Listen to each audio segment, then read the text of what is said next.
Coba kita masuk. Rahayu, rahayu, rahayu.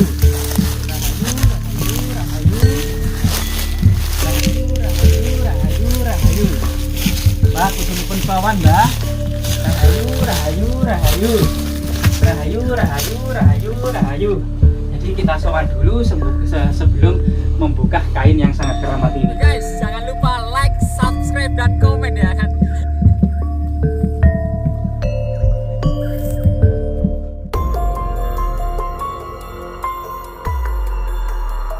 Yeah. Kita mengetahui bahwasanya raja yang besar itu tidak dilahirkan, melainkan dipersiapkan, dan saya yakin itu. Misalnya ya pada masa Singosari, Ken Arok itu benar-benar dipersiapkan baik oleh leluhur maupun kemudian seorang pendeta yang bernama Logawe, maupun juga kemungkinan juga kutukan dari Empu Purwa yang menginginkan anaknya terbebas dari orang yang menculiknya ya. Nah, ini sesuatu yang memang patut kita teladani. Terutama kemudian kali ini kita coba menyelidiki leluhur pendiri kerajaan Majapahit yang bernama Sang Ramawijaya atau Diyawijaya. Ternyata makam dan candinya semuanya berada di area yang saat ini merupakan Kabupaten Mojokerto dan Jombang, yang merupakan telatah dari Wilwatikta. Ini pasti dipersiapkan, bukan semata-mata dilahirkan. Jadi jika kita menengok kembali ya, pada masa kejayaan Kadiri yang terkenal dengan kasusastranya, banyak sekali kitab-kitab dihasilkan di kerajaan Kadiri.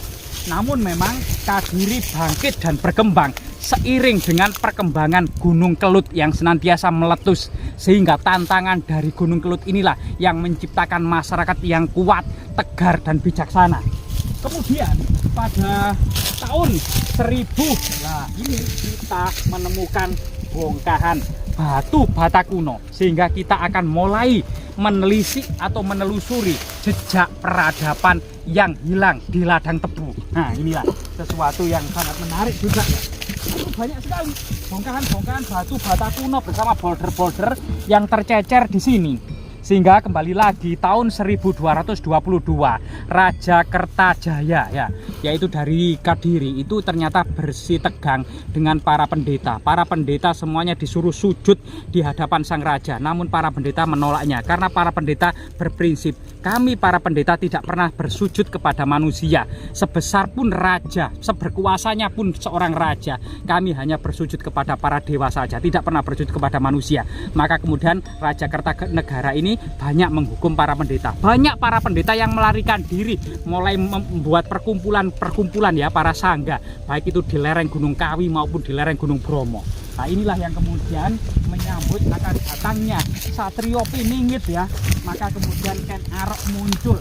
Awalnya Ken Arok ini kemudian diambil anak angkat dari seorang pendeta sakti yang bernama Dangyang Logawe dari Jambudwipa, yang kemudian mengabdikan diri kepada Akuwuh Tunggul Ametung di saat ini memang sekitar lereng Gunung Kawi ya. Nah, ini di Tumapel ini seorang Akuwuh Tunggul Ametung yang pernah menculik sebuah gadis di sebuah pertapaan, yaitu anak dari Empu Purwa yang bernama Ken Dedes ini. Pada suatu ketika ayahnya yaitu Empu Purwa sedang ke hutan, maka Ken Dedes ini diculik oleh Tunggul Ametung, diambil istri. Akhirnya Empu Purwa kemudian bersumpah, siapa saja yang menculik anakku akan segera berakhir dan hidupnya, dan siapa saja yang kemudian bersama anakku akan berjaya di kelak kemudian. Nah, ini sesuatu yang sangat luar biasa sekali ketika dari Empu Purwa ini. Di sisi yang lain kemudian Ken Arok ini mengabdikan diri kepada Tunggul Ametung bersama ayah angkatnya yaitu Dangyang Logawe. Pada suatu ketika Ken Arok ini melihat ketika Ken Dedes lagi naik ke atas kereta kencana, yaitu bagian kakinya itu terangkat, kemudian terlihatlah di sekitar rahimnya sebuah cahaya yang memancar serta kecantikan Ken Dedes. Maka Ken Arok ini terbesit dalam hatinya, bagaimana kemudian kalau diambil istrinya gitu ya, dan kemudian suaminya itu dihabisi. Nah, hal seperti ini kemudian disampaikan kepada pendeta Logawe sebagai ayah angkatnya. Pendeta pendeta Logawe menasehati kita seorang pendeta tidak akan mengizinkan hal seburuk itu. Namun coba kamu pergi ke kenalan dan teman akrabku yang bernama Gandring. Mungkin kamu memiliki mungkin kamu bisa ke sana dan Empu Gandring bisa memberikan solusi.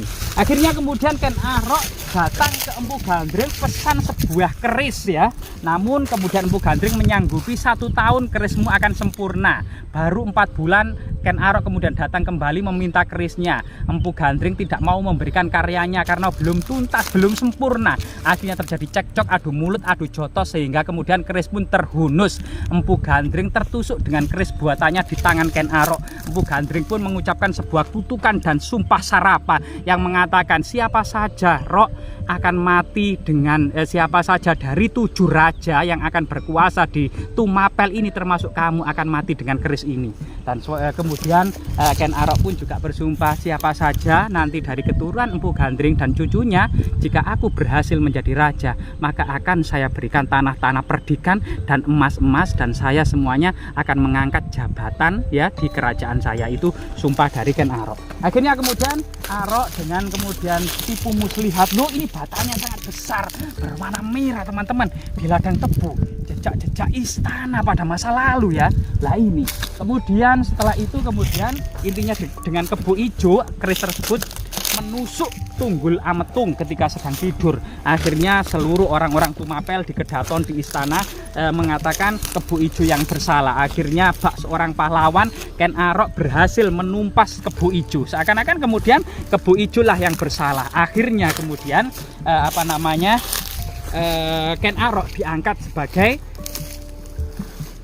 menggantikan Tunggul Ametung termasuk memperistri Ken Dedes. Akhirnya kemudian entah suatu sebab apa, sebuah kondisi yang sulit dipikirkan secara rasional, semua pendeta dari kerajaan Kadiri tadi mendukung Ken Arok sebagai raja serta kemudian menuntut balas dendam untuk menggulingkan Kertajaya di Kediri. Lah ini kembali lagi, ini kali ini batu batanya berwarna oranye kemerah-merahan. Apakah ini bisa dimakan ya? Nah tentunya batu bata ini bagian rekonstruksi, bukan makanan zaman dahulu.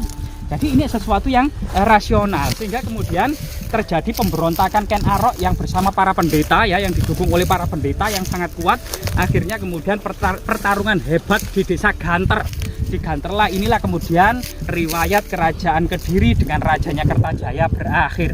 Kemudian Jawa Timur ini mengangkat Ken Arok sebagai Rangga Rajasa, Raja Tumapel ya, yang kemudian dilanjutkan Singosari, yang kemudian dari Ken Arok inilah kemudian dan Ken Dedes inilah kemudian lahir yang bernama Batara Parameswara atau Mahisa Wongateleng, yang kemudian mangkat dan ternyata dicandikan di Pikatan saat ini Gondang Mojokerto, yang memiliki putra namanya Batara Narasingapurti yang dicandikan di Kumitir saat ini Mojokerto juga, yaitu Kumitir Jatirejo Mojokerto, yang kemudian memiliki putra bernama Diah Lembutal yang dicandikan di Mireng Jombang, sehingga kemudian Pikatan, Gondang, Kumitir, Jatirejo, Mireng Jombang, dan kemudian dari Diah Lembutal inilah melahirkan seorang jabang bayi yang bernama Diah Wijaya atau Sang Rama Wijaya yang kemudian berhasil mendirikan kerajaan Majapahit sebagai kelanjutan dari Singosari. Sehingga kemudian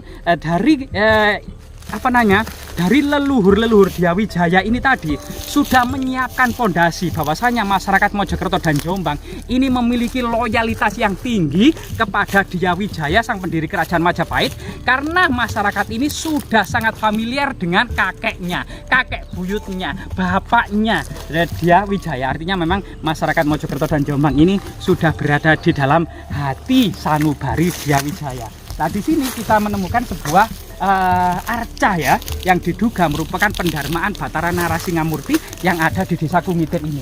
Coba kita masuk. Rahayu, rahayu, rahayu, rahayu, rahayu, rahayu, rahayu, rahayu, rahayu, rahayu. Mbak, kutunipun kawan mbak. Rahayu, rahayu, rahayu, rahayu, rahayu, rahayu, rahayu. Jadi kita sowan dulu sebelum membuka kain yang sangat keramat ini. Rahayu, rahayu, rahayu. Sekaring jagat bawana langgeng, sekaring kajang, sekaring mayang. Mbah botenipun izin mungkin diberikan waktu dan kesempatan untuk kemudian memperlihatkan kepada masyarakat ya apa sebenarnya di balik kain kotak-kotak ini.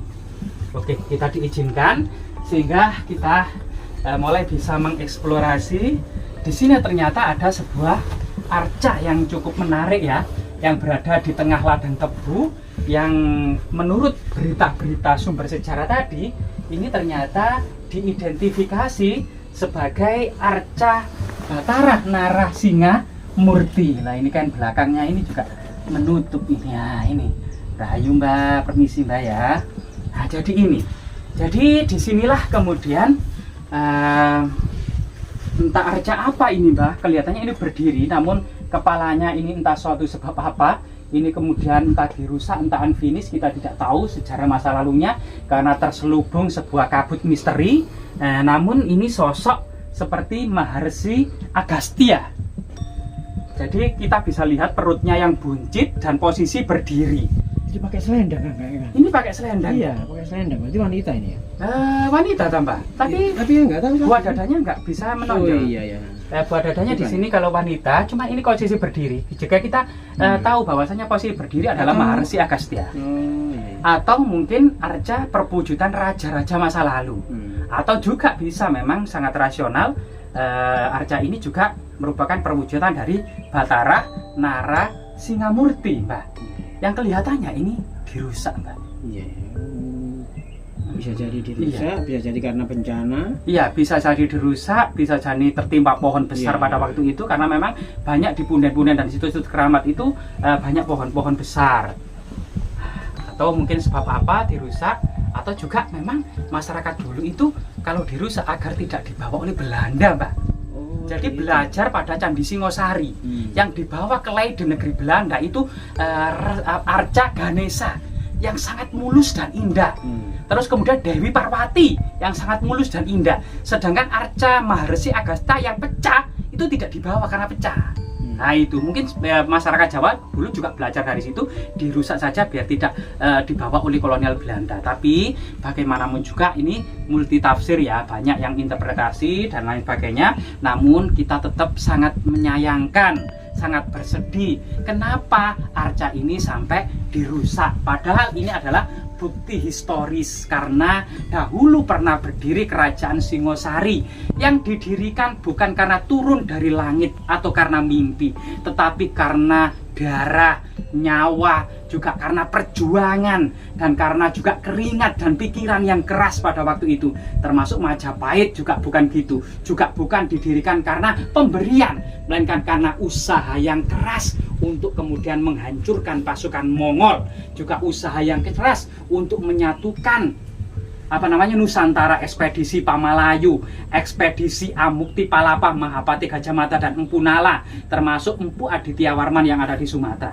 Jadi semoga kemudian arca yang berada di tengah ladang tebu ini tetap kemudian memberikan edukasi tentang asal usul dari Sang Ramawijaya, sang pendiri kerajaan Majapahit, karena memiliki kakek yang sangat luar biasa sekali yang bernama Batara Narasinga Murti yang pernah berkedudukan di Hering, Surabaya sebagai kemudian Panglima Angkatan Laut yang berjaya serta menurunkan Dyah Lembutal yang dikenal dengan Sang Prawirayuda. Nah ini sesuatu yang sangat membanggakan gitu ya. Semoga bermanfaat.